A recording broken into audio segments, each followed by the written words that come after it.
Also lower on this page is a sensitivity analysis for both if the returns increase or decrease by 1%, and then if the healthcare trend rate increase or decrease by 1%.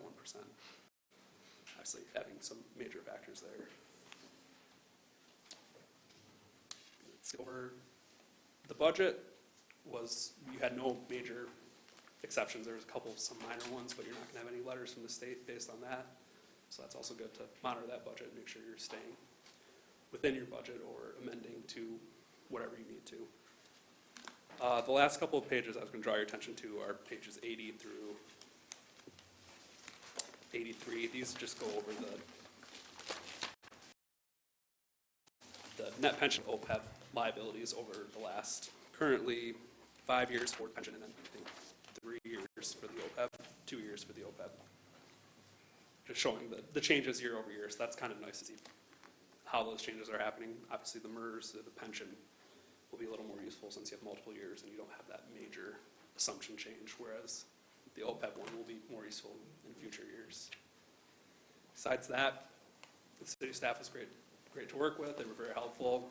We didn't run into too many major problems. Our biggest problem was with the fireworks premise fund. There were some issues with the inventory count as of year end, so I know that's kind of been an issue going year over year. It wasn't enough to warrant a material weakness, but we would encourage you guys to make sure that kind of gets stemmed off and corrected, as all the other funds have had no issues in the past 6 years, 5 years that we've been doing the audit. The inventory counts have been right on. So with that being said, that's everything I had. Are there any questions that you guys have for us? Any questions at the moment? It's actually a lot to digest. Yes. Do we have your contact information if we haven't run across a specific question? Yeah, so if you want to have John reach out to us, okay, give us our information, we're happy to answer your questions at any point. Obviously, I know it's a 120-page, 130-page report, so take some time to go over. So yeah, even if you have questions months down the road, feel free to reach out. Okay. That would be great. We'd love to be helpful in that situation. Thank you. Any other questions? Great. Thank you for your time. Appreciate you coming to present today. Thank you too. Thank you. Do we need a motion to accept the report this evening? Yes, please. Okay. So I would seek a motion to accept the 2019 annual financial audit. So moved. Support. A motion and support. All in favor, say aye. Aye. All opposed, same sign. Motion carries. Thank you. Thank you all for your time and have a good evening. As well. Thank you. All right, that moves us on to item 10A for public hearings on the solid waste disposal ordinance. Tom's going to get us started this evening with a little overview. Okay, I apologize for those that are maybe in the back. I'll do our best to project.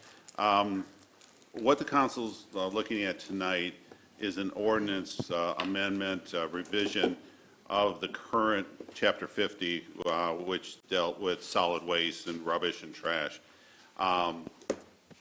The changes that are here, the council's only dealing with the solid waste ordinance. They're not discussing the bids for pickup or choosing a single hauler. That would be at a future date. The ordinance deals with a couple things. One is container storage.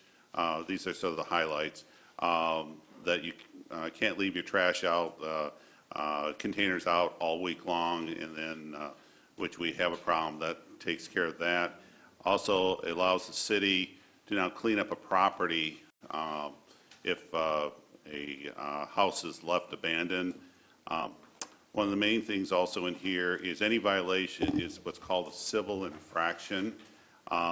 Currently in the ordinance, it's a misdemeanor, which means you have to go to court.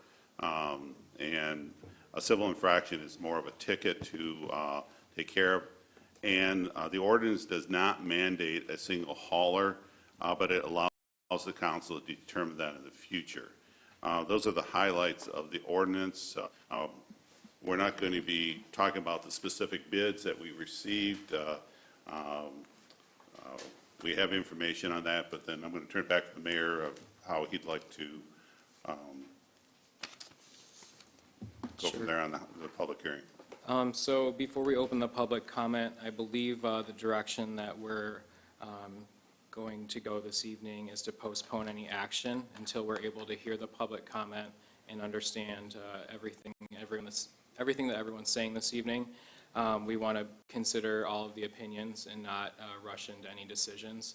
Part of our job is to explore the different options and what makes the most sense for our residents. So by proposing this, that's what we're doing, and we want to hear your public comment. So that being said, Do we want to put that one slide on the screen with that? sure, we could.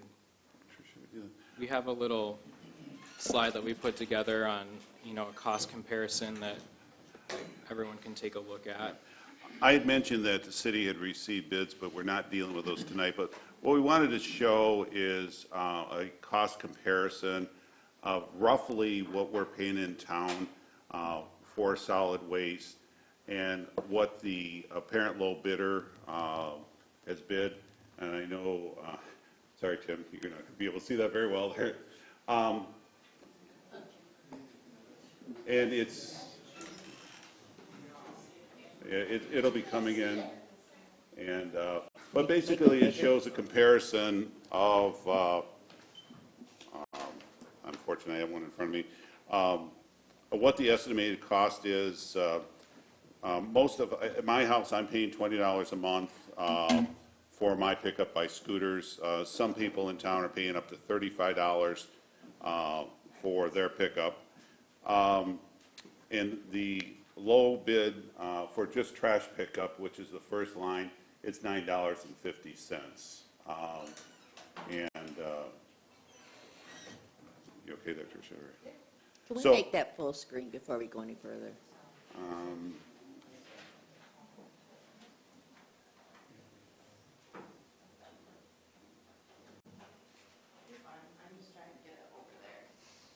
Okay.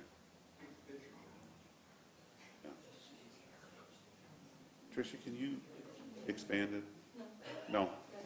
That's it, sorry, that's it. So that just shows you when we receive bids, just looking at the trash component, the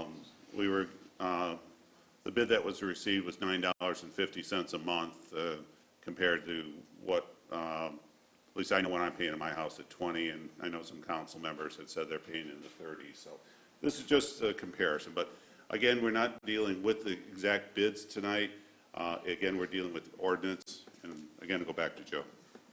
Okay, so before we open the public hearing, in order to get everyone an able chance to speak, I'd like to do this row by row this evening.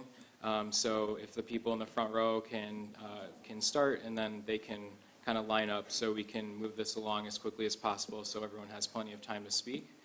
You just will have to have your name and address for the record, and you have a maximum of 5 minutes to speak.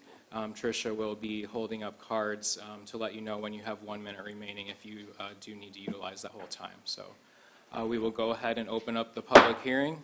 Tom, if you want to start with your row, we'd appreciate that.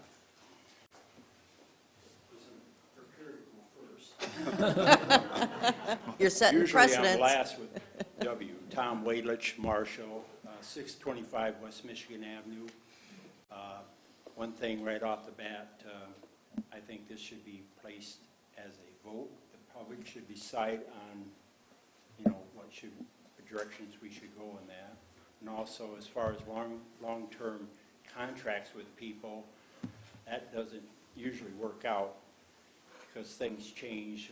The company I have now has different pay scales for different people for the same trash bin in this town. It can vary from $1, $2 to $10. I seem to be up at the high end compared to other people I know. And a friend of mine, she's still waiting for her garbage to be picked up from Republic from 2 weeks ago. Maybe they'll get it tomorrow. That'll be an even 2 weeks. So kind of think about long-term stuff when you do that. And that's about all I have right now. I'll yield to this guy. Thank you. Thank you, Tom. I'm sorry. You couldn't hear me? You'll hear me. Good evening. Stuart Webb, 628 Birch. In regards to the solid waste ordinance, I could see maybe a couple positives, maybe fewer trucks in town, although if there's going to be 4 different services that are going to be coming down the street each week, you know, I'm not sure that would be less, but I agree, there's been, the other thing is the unfair billing practices that have gone on with one company I've dealt with for a long time, and you can call all over town to different friends, and they're all paying different prices for the same service by the same company. It might have environmental fees attached. I don't even understand how that's legal, but that practice would end if this ordinance and the single hauler thing came in. But while those might be some positives, I see a lot of negatives, and I see a lot of confusion on people's, what they're thinking about this. Although I can't find this in writing, I understand that this program is going to be mandatory. And you would think there'd be some provisions for opting out if somebody was away from their home for an extended period of time, but you wouldn't know that because none of these rules or none of these things are in writing. So I'm certain, I don't believe you would force anybody to pay for a service that they aren't even home to use. So I would think that would be spelled out within the ordinance. Something else that's not in writing is apparently, I've heard this is a one-size-fits-all as far as garbage. I know people who only pay for a small can because they don't produce that much garbage and they try to save on their monthly bills. On the other hand, I have a neighbor who has a 2-yard dumpster. Apparently they generate more trash than a normal person that's dumped every week. I don't know what they would do with their extra trash. If a 96-gallon cart, it was their only choice. And then I know people that don't have garbage service. They're elderly people that don't generate enough to even warrant it, and a kind neighbor might let them just throw their 1 bag a week in their trash. But if this is mandatory, they're going to have to pay for something they don't need. Another thing that I haven't been able to find in writing is that all these services are supposed to be, they're all mandatory. You can't pick and choose between what is being offered. So I think there's a lot of people that wouldn't necessarily want yard waste pickup every week. Or, you know, I think recycling is a great thing, but not everybody does, and it's certainly their right. The same with junk pickup. So how can you force somebody to take these services they don't need or want? Then there is the cost of the brush and junk and leaf pickup that we currently pay through a special tax. That's about $94,000 a year you've been collecting, and people voted that in. But under your chart here, and it doesn't spell out brush necessarily, but the city would be bringing in close to $120,000 for the leaves, and the brush, and the junk, excuse me. And that's and based on some demographics I found, that we have about 3,500 homes in Marshall. That's an additional $26,000 of income or taxes out of our pockets that the city hasn't currently needed to do those services. So there's no justification for taking in another $26,000 from what I can see.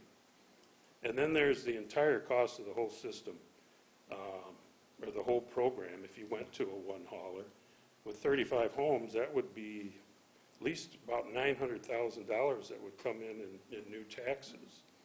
And if the council felt that this tax that we brought in a few years ago for $94,000 was something that the people should vote on, certainly $900,000 would be something the city taxpayers should vote on. Then I see in the proposed ordinance, it doesn't appear to me that the city is required to seek competitive bids for these. It said that the city will decide what's best for the taxpayers. But as I read our city charter in 10.02, it says, before making any contractual services involving more than 2/3 of 1% of the local tax revenue, opportunity shall be given for competitive bids. So in my mind, you've got an ordinance that doesn't require it, but then you've got the charter that says it is required. Then there's the bulk leaf collection. Your administrative report on the 18th stated that one of the concerns of the city is the cost of the equipment if it's done in-house. Well, to me, that says that you're thinking about possibly having a third party pick up the leaves, and probably, might be wrong, but that would mean like a garbage company, and they would have to be all bagged. Well, I can tell you, for somebody who worked for the city for 35 years, most of them in the street department, I think it's probably safe to say I've picked up more leaves than anybody in this room. And I think forcing citizens to bag all their leaves, I don't see how that would end well for you, because I think the people would be very, very upset about that. I mean, I've watched our largest dump trucks fill up on Hill Road in 20 to 25 feet. There's huge amounts of leaves, and the average homeowner would have to expend a lot more time and energy getting their leaves out to be picked up. Then there's the actual number of bags. I was just coming up with an estimate of 40 bags per household. I know we have a few people who bag, and I've picked over 100 bags up at one house. But if there were 40 bags per household, that's 140,000 bags that would have to be needed in this city. And if you bought them locally, like we're encouraged to do, you're talking about $63,000 to $77,000 of bags. That would be, depending on what hardware you bought them from. And that would be an additional cost to the taxpayers. But it seems to me like this proposal is getting rushed. You had one meeting about it on October 7th, and then bids kind of went out that night. And then on October 4th, there was no work session agenda item about solid waste, and there was no other meetings planned. But then 5 days later, you did have a plan, and there was an ordinance, you did have a meeting, and then there was an ordinance put forth for review. And you were supposed to have a hearing on the 25th, but thankfully that got pushed back because somebody realized that this ordinance that you just proposed needed to have a lot of things taken out of it. So, I don't know, that appears to me to be something that wasn't well thought out. So finally, tonight's report states that there are no direct fiscal effects for the city. Well, maybe not for the city, but I'm just imagining telling an elderly widow who's trying to live on Social Security that there's no fiscal effects to an increased cost to her for $252 a year for services she doesn't need or want, and all the time realizing that there's going to be an additional $26,000 taken out of our pockets for brush and leaf pickup, that I don't see it as justified. And you just raised her water rates as well. So I think she'd see the fiscal effects. Okay. Thank you, Stuart. I appreciate your comments this evening. Thank you. Anyone else in the front row? Okay. Is this going to be on the website, Watch? Hopefully. Yes. Anyone from the second row choose to comment?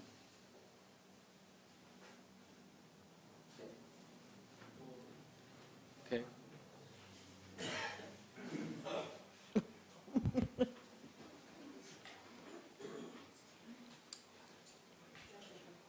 Ladies and gentlemen, you have to forgive me. I have a 90% hearing loss, so if I repeat stuff that's already been repeated, please forgive me because I can't understand what people are saying. Well, anyhow, okay, my name's Stephen Gentry.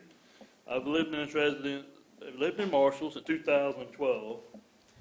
And as far as the new garbage ordinance, I'm going to have to be against or nay on this ordinance. Why is that? Well, there's 19 paragraphs on the rules, and it mostly says definitions, rules, fines, punishment if you don't follow the rules. All right. Except for there's paragraph 50.06, exclusive contract. That contract, that line, paragraph needs to be wiped out, removed. And B, they need to modify the paragraph on 50.15 on the yard waste. You need to send a letter to every resident on when the city will come by and pick up the yard waste. And if those two would be, the exclusive contract would be removed and then modify that letter, then I would vote for it. But right the way it sits now, I'm gonna have to vote against it. Because all the paragraphs go over the rules of the garbage. Let's understand, we gotta have a rule. Sure. But why does the city want just one contractor to come in and pick up the garbage? I thought it was going to be a socialist program, a socialism program, where the city would actually hire workers to say, City of Marshall, I'm a garbage man, actually hire workers to work and pick up the garbage for the city, then we'll pay it in our tax. I thought that's the way it's going to be. But the city is hiring one contractor out. That's bad. To me, you should not mix government, whether it's city, federal, state, or county. You should not mix government with private contractors. That is a recipe for disaster because it allows corruption, bribery. One contractor only has, I don't care if it's Republic, Waste Management, or Scooters. Doesn't matter who the company is. You'll have one contractor getting in, and corruption and bribery gets in there, and it's wrong. It's wrong. And then on top of that, it may be cheaper now, but in future years, what will happen? Will the price go up? Will the price keep going up? Will we have a choice?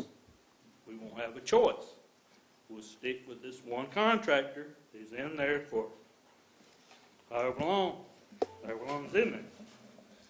I've lived here since 2012. I've lived in Union City in 2001. I've always taken care of my garbage. Suddenly, the city needs to take care of our garbage. Maybe there's residents in Marshall who doesn't even use a contractor to pick up their garbage. Maybe they work. Maybe they take their garbage to work and have permission from their work to dump their garbage into their work. I don't know. But that saves them money. They don't have to pay for service. Like right now, I'm with Republic Waste.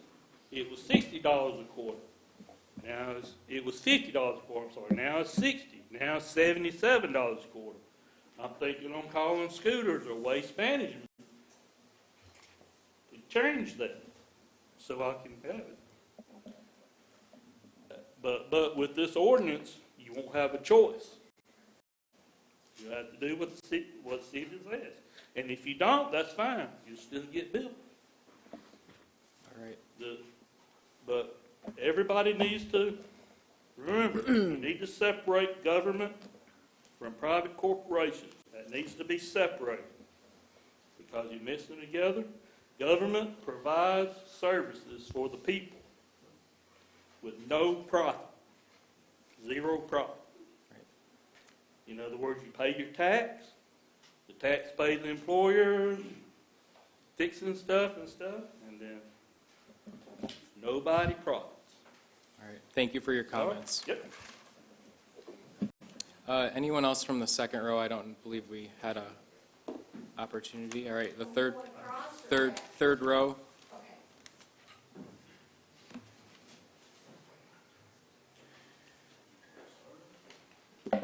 My name is Carolyn Hughes, address 532 North Kalamazoo. It's a good thing that we're limited to 5 minutes.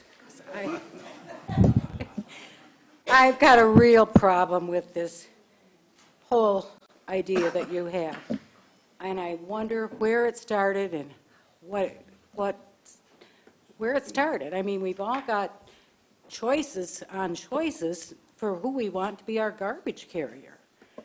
And if we don't like the day that Republic picks up in our neighborhood, we can call Scooters. Or if we have Scooters and we need a large dumpster for some kind of a home remodel project, we can call. They'll bring one over for a couple months, just put it on our bill. Now, people think the trucks aren't going to be going through the neighborhoods if there's only one contractor. But the businesses, hospitals, they all have different needs. Restaurants have got used oil. Hospitals have got medical waste. They're still going to have probably any choice that they want for whoever they want. So all the trucks are going to be here all the time anyway. It's just going to make the fees more if they're coming into town to pick up their restaurant stuff and they can't do any residents because they can't have those customers. I just don't understand how you ever got even thinking about this as far as the garbage. I don't want 3 cans. I can't put 3 cans in my garage. And I have heard over the last few weeks, first place, thank you, Scooters, for mailing this. Because if it hadn't come, I wouldn't have even known about it. So I have this terrible feeling that you're trying to slip this through, which probably just, my paranoia. But now you're all talking about the leaf pickup. I remember when you changed the ordinance, there couldn't be any burning, which I don't really like the burning anyway. But we were told, don't worry, we're going to furnish a place for you to take your leaves and your brush. Well, they did that for a few years out on Division Drive. Then they closed that, gave us a new place down on Homer Road. That worked for a couple years. Then they wanted to charge a fee. Couldn't even pay the guy who's a city employee or contractor, somebody, to give him $2 every time. No, had to go to the city offices and buy a punch card. So now you got all these punch cards out there. Going to do away with the punch cards. Going to give everybody refunds. They bring their punch card. I mean, the whole thing is so stupid. In Battle Creek on River Road, they have their brush pickup for their residences, their people who live there. Totally unmanned. You drive in there, you take your bags over, and you throw them in the pile. On your way out, you can get all the top dirt, topsoil you want, whatever your container will hold, and you leave. There's nobody checking your license or anything else. They got a lot bigger population. Somehow they make it work. Anyway, like I say, I could go on and on. This is a grab. It's Fabian socialism. You're trying to take away our choices. I didn't elect any of you to go get bigger and bigger, more government, more of this, more of that. I'm capable of contracting with who I want to pick up my garbage for what my needs are, how much I want to pay, whatever it is. I can negotiate on my own. If I need a plumber, I can negotiate on my own. I don't need you to do that for me.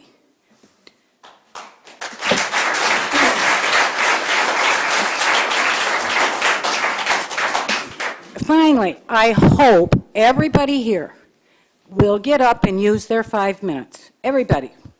You can read the phone book if you want to. You've got 5 minutes. Every time they have one of these meetings, we all have to come and let all of you know what we want of our city government. We want you to take care of the services that you're doing now with the electric. You don't need to look at the problems you're going to have. What are you going to do when people start calling and complaining? Are you going to hire a supervisor? Now we have a supervisor, I guess, that's in charge of dial-a-ride. So, I mean, this all is going to cost us more money, and we are the ones who are going to pay. All of those figures over there on that wall are probably figured. You took the total amount of the bid. You asked for bids when you didn't even have. Carolyn, thank you for your comments tonight. Appreciate it.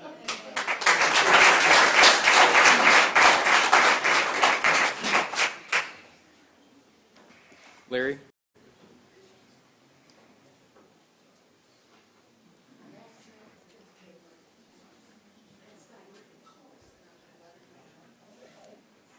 Larry Ellis, 333 North Sycamore. I'll be very short. I kind of want to echo what the previous speaker said. This looks like a solution in search of a problem.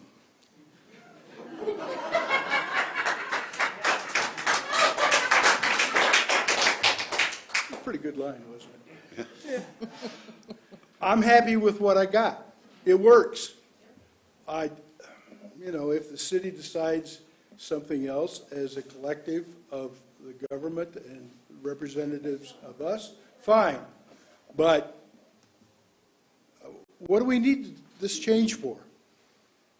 That's my question and my concern. We don't need it, or maybe we do, but I don't know why. That's my 5 minutes. Thank you, Larry.